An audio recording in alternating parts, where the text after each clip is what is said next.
Good morning, students. Now we start the next topic, that is long form of periodic table. बच्चों, इसमें सबसे पहले हम modern periodic law के बारे में स्टडी करते हैं। तो जो लॉ है वो क्या कहता है कि कोई भी एलिमेंट हो उसकी फिजिकल और केमिकल प्रॉपर्टीज़ पीरियोडिक फंक्शन होती हैं किसके, of their atomic numbers. The physical and chemical properties of the element are periodic function of their atomic numbers. बच्चों, जो long form of periodic table है उसको present form of periodic table के नाम से भी जाना जाता है और इसी को हम क्या कहते हैं, modern periodic table. The long form of periodic table also called modern periodic table is based on modern periodic law. तो जो बच्चों, जो हमारी ये टेबल है, जो मॉडर्न पीरियोडिक टेबल है, long form of periodic table है, वो किस पे बेस है, एक लॉ पे बेस है और उसी को हम क्या कहते हैं, मॉडर्न पीरियोडिक लॉ। जो हम जिसके बारे में अभी हमने स्टडी की थी कि भाई मॉडर्न पीरियोडिक लॉ क्या है, कि physical and chemical properties of an element are periodic function of their atomic numbers. इसके बाद बच्चों, in this table the elements have been arrange in order of increasing atomic numbers. जो हमारी table है, modern periodic table है, उसमें जो elements हैं वो इस वे में अरेंज हैं। किस वे में अरेंज है, इंक्रीजिंग एटॉमिक नंबर्स के वे में अरेंज है। मीन्स एक एलिमेंट जिसका एटॉमिक नंबर 1 है वो पहले आएगा, जिसका 2 है वो उसके बाद, 3 वाला उसके बाद। तो इस पर्टिकुलर वे में वो अरेंज है। इसके बाद बच्चों, nomenclature of elements with atomic number more than 100। ऐसे एलिमेंट्स का नेम हम कैसे लिखेंगे जिनका एटॉमिक नंबर 100 से ज़्यादा हो। तो बच्चों, ऐसे एलिमेंट्स जिनका जो एटॉमिक नंबर है वो 100 से ज़्यादा है, उनके अपने नेम भी होते हैं, लेकिन कुछ डिफ़िकल्टीज आती हैं उनके नेम में, इसलिए हम उनका एक पर्टिकुलर वे में या फिर जनरल वे बोल सकते हो, जनरल वे में उनका हम नेम लिख सकते हैं। तो बच्चों, यहाँ पे एक टेबल बनी हुई है जिसमें लिखा हुआ है, डिजिट्स लिखी हुई हैं 0, 1, 2, 3 से लेकर 9 तक हैं और नेम लिखा हुआ है। तो 0 के लिए हम क्या नेम यूज करते हैं, नील। 1 के लिए अन, 2 के लिए बाई, 3 के लिए ट्राई, 4 के लिए क्वाड, 5 के लिए पेंट, 6 के लिए हेक्स, 7 के लिए सेप्ट, 8 के लिए ऑक्ट और 9 के लिए इन हम यूज करते हैं। एब्रीविएशन हम यहाँ पे देख सकते हैं, नील के लिए एन लिख दिया, अन के लिए यू लिख दिया। तो ये सारे हम एब्रीविएशन यूज करते हैं। तो अगर हमें एलिमेंट का नाम लिखना है जिसका एटॉमिक नंबर क्या हो, 101, 101 हो, तो उसका नाम कैसे लिखेंगे। तो बच्चों, हमें पता है 101 में पहले क्या आएगा, 1 आता है। तो 1 के लिए हम क्या यूज करते हैं, अन, तो हमने अन लिख दिया। 0 के लिए हम क्या यूज करते हैं, नील, तो हमने क्या लिख दिया, नील लिख दिया। और फिर उसके बाद क्या आया, 1 आया, तो 1 के लिए भी हमने क्या लिख दिया, अन लिख दिया। तो और जो भी हम इस तरह से नेम लिखेंगे उसके बाद में हमें एक वर्ड यूज करना है, वो क्या होता है, IUMEM, IUMEM। तो हमने क्या लिख दिया, 1 के लिए अन यूज किया, तो अन, 0 के लिए नील, तो अन नील, फिर 1 के लिए क्या यूज किया, अन, तो अन नील अन और बाद में क्या ऐड कर दिया, IUMEM। तो ये 101 एटॉमिक नंबर वाले एलिमेंट का नेम होगा। इस तरह से बच्चों देखना, 102 का देखना, 102, तो 1 के लिए हम क्या यूज करेंगे, 1 के लिए अन, तो अन यूज कर लिया। 0 के लिए क्या यूज करेंगे, नील, तो नील हमने लिख दिया। 2 के लिए क्या लिखेंगे हम, 2 के लिए लिखेंगे बाई, तो बाई लिख दिया। और बाद में क्या ऐड करना, EM, तो इसके बाद में क्या ऐड करा देंगे, EM, IUM। और यहाँ पे बाई में पहले से ही आई आया हुआ है, तो हम जो EM वाली आई है उसको कैंसिल करके सिर्फ क्या लिख देंगे इसके पीछे, UM। तो 102 एटॉमिक नंबर वाले एलिमेंट का जो नेम होगा वो क्या होगा, अन नील बाई एम। इस तरह से बच्चों यहाँ पे देखना, 115 है, तो 1 के लिए अन, फिर 1 के लिए अन, 5 के लिए पेंट और उसके बाद क्या लगाना है, EM, IUM। तो इस तरीके से हम उन एलिमेंट्स की नेमिंग कर सकते हैं जिनका एटॉमिक नंबर क्या हो, 100 से ज़्यादा हो। ये क्या है, एक जनरल वे है एलिमेंट्स की नेम लिखने का। इसके बाद बच्चों, structural features of periodic table देखो इसमें groups. The long form of periodic table also consist of the vertical rows called groups. जो हमारी long form of periodic table है, मॉडर्न पीरियोडिक टेबल है, उसमें क्या है, उसमें कुछ वर्टिकल रोज हैं जिनको हम क्या कहते हैं, ग्रुप्स कहते हैं, या फिर यहाँ पे क्या कर लो, वर्टिकल कॉलम्स कर लो, क्योंकि जो इस तरीके से होंगे वो क्या होंगे, ग्रुप, उन्हें हम कहेंगे रो, और जो इस तरीके से होंगे उन्हें हम क्या कहेंगे, कॉलम्स। तो ये क्या है, कॉलम्स, ये कॉलम, ये कॉलम, और ये क्या है, ये हमारी रोज। तो जो इस तरह की रोज होंगी उन्हें हम क्या कहते हैं, पीरियड्स, ये periods.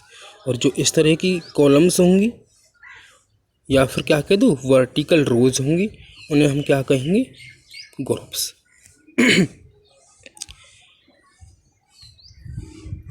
There are in all 18 groups in periodic table. जो हमारे पीरियोडिक टेबल है उसमें क्या है, 18 ग्रुप्स हैं। Unlike man leaf periodic table, each group is an independent group. और जो प्रत्येक ग्रुप है वो क्या है, इंडिपेंडेंट ग्रुप है। मीन्स एक ग्रुप, मान लो फर्स्ट ग्रुप है तो वो पर्टिकुलर एक फर्स्ट ग्रुप है, पहला ही ग्रुप रहेगा, उसमें मतलब वो किसी पे डिपेंड नहीं रहेगा, जैसा कि मैन लीफ की टेबल में था। तो जो ग्रुप्स हैं मॉडर्न पीरियोडिक टेबल में वो क्या है, इंडिपेंडेंट है ऑन ईच अदर, एक दूसरे पे इंडिपेंडेंट है बिल्कुल।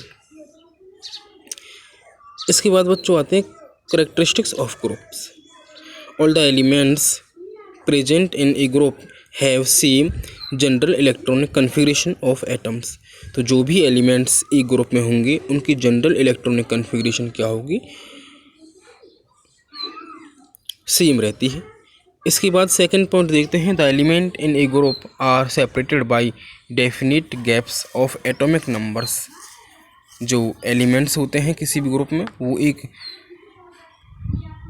एटॉमिक नंबर के गैप के द्वारा सेपरेट रहते हैं, और वो गैप क्या हो सकता है, 2, 8, 8, 18, 18, 32। जैसे फॉर एग्जांपल हम ले लें भाई, जैसे हम फर्स्ट ग्रुप की बात करने लगे तो वहाँ पे क्या होगा, लिथियम होगा, सोडियम होगा। तो लिथियम का जो नंबर है वो क्या होता है, 3। इसके बाद सोडियम का नंबर क्या होता है, 11।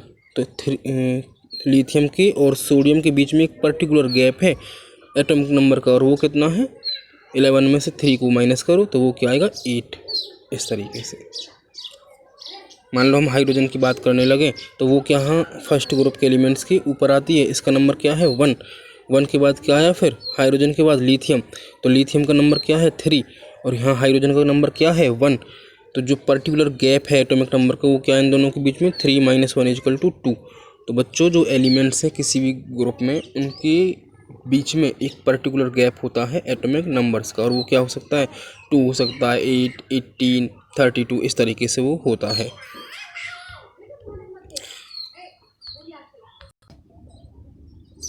इसके बाद बच्चों जो नेक्स्ट पॉइंट है वो क्या है कि जो साइज ऑफ एलिमेंट है वो नीचे जाने पर, मीन्स जब हम ग्रुप में टॉप टू बॉटम मूव करते हैं तो साइज ऑफ एलिमेंट्स इंक्रीज होता है।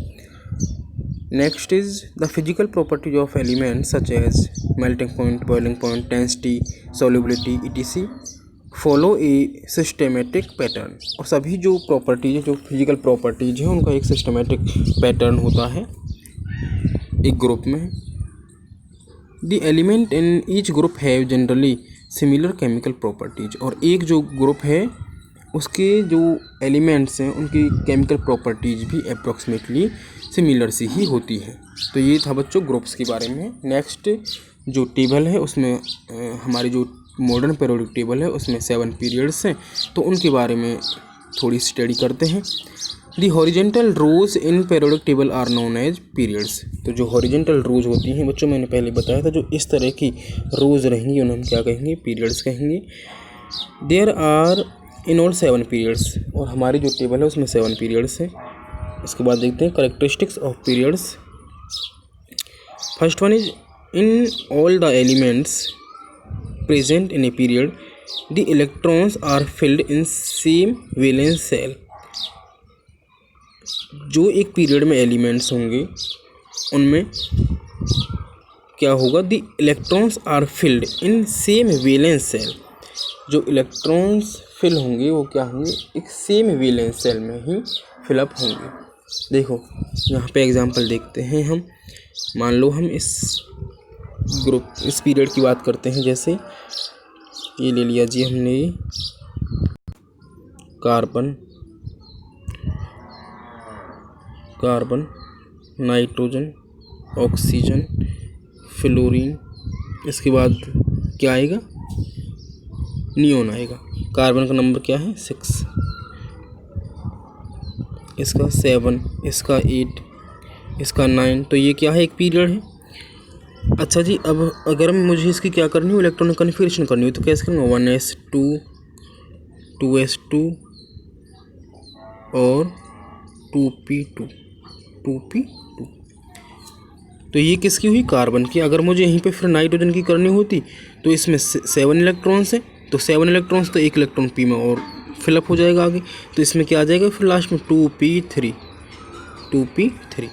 ऑक्सीजन वाले में क्या होगा 2p4 हो जाएगा, फ्लोरीन वाले में क्या होगा 2p5 हो जाएगा। इसके बाद नियोन आएगा, उसका नंबर क्या होता है 10 होता है, तो उसमें क्या हो जाएगा 2p6 हो जाएगा। तो इस तरह से बच्चों अगर हम किसी एक पर्टिकुलर उसकी बात करें तो एक जो पीरियड होगा उसमें इलेक्ट्रॉन्स सेम वैलेंस सेल में फिलअप होंगे। हमने यहाँ पे देखा कि जो सारे इलेक्ट्रॉन्स थे वो p ऑर्बिटल में फिलअप थे। तो कार्बन के लिए p में 2 थे, नाइट्रोजन के लिए p में 3 आई, ऑक्सीजन के लिए 4 हो गए, फ्लोरीन के लिए 5 हो गए, नियोन के लिए 6 हो जाते। और इनसे पहले क्या आता, फिर एक वो आता बोरोन के लिए क्या होता है p में 1 इलेक्ट्रॉन होता है, क्योंकि उसका नंबर क्या होता है, बोरोन का होता है 5। और फिर उसकी कन्फिगरेशन क्या करते हैं 1s2 2s2 और 2p1। तो बोरोन के लिए क्या होते हैं 5। तो p में क्या है 1 इलेक्ट्रॉन। इसके बाद जब कार्बन आया तो p में होगी 2 इलेक्ट्रॉन। तो बच्चों जो एक हमारे पास पीरियड होगा उसमें जो इलेक्ट्रॉन्स फिलअप होंगे एलिमेंट्स की, वो एक ही वैलेंस सेल में, एक पर्टिकुलर वैलेंस सेल में फिलअप होंगे सारे एलिमेंट्स के लिए। इसके बाद सेकेंड पॉइंट है the atomic size generally decrease from left to right. Left to right अगर हम जाते हैं तो जो एटॉमिक साइज है वो हमारा डिक्रीज होता है।